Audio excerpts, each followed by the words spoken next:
You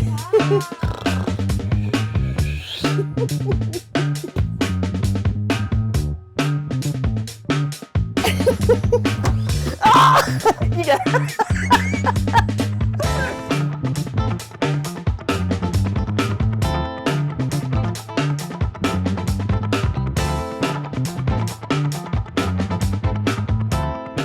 Okay, what we're doing today is we're going out to do a 24-hour, 150-mile qualifier, which will allow us to compete in the Rolex Sydney Hobart Race.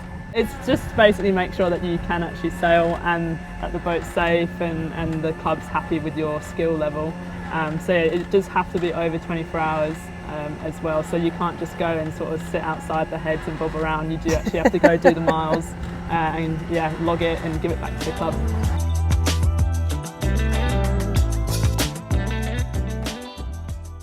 The amount of effort we've had to put in to sort of get this boat going and get this whole campaign, keeping it afloat, and from our first boat to this one, so it's been a bit of a struggle. It's been a hustle, but a good hustle. But I think we'll just be stoked when we get on the start line. Even then, I'll have a big smile on my face, I think.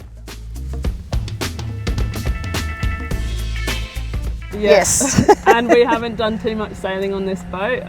Like, we only got given the boat about a month ago because our original boat fell through.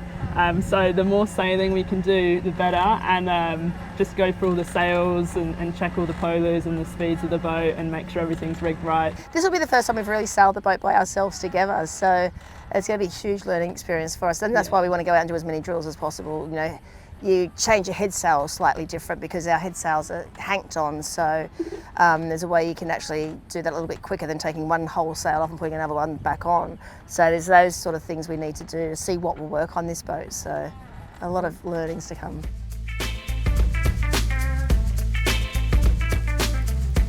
I think different about double-handed is you have to trust your coast skipper explicitly, because, you know, I'm off watch and we've talked about what we're going to do, and if Meg does something different because she thinks this isn't safe or this is better, you've got to trust their decision, and they're also keeping you safe while you are off watch.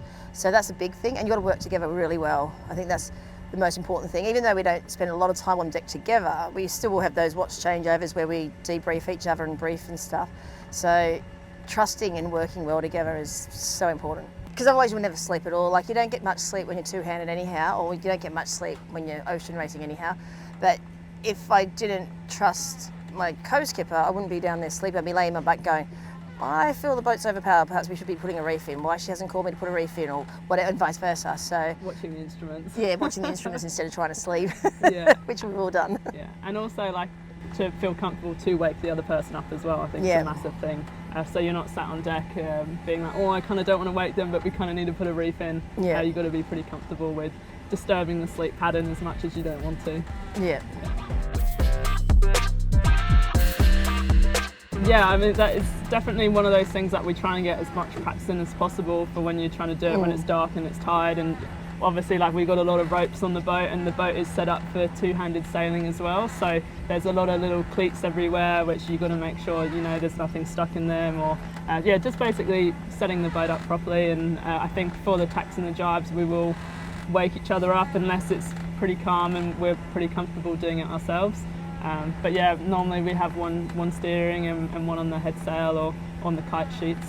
Make sure halyard's free to run, sheets are free to run, and then just go downwind, put the auto helm on, so one person's on the halyard, the other person's pulling in. We'll try and hang the bag up in the companionway there so we can actually shove it straight into the bag, and then we don't have to repack it again. But it's just making sure everything is ready to run and free to go, and we're on the right point of sail. It makes you a lot more diverse, and also just troubleshooting as well. And you think through the processes a lot more when you're short-handed, because there's a lot more to go wrong in a short period of time, where if you're fully crewed and something to go wrong, you've got 16 people to sort out the problem, where on here you've just got 2, and you might need more than 4 hands to solve that problem. So you definitely got to be a bit more methodical with your sailing.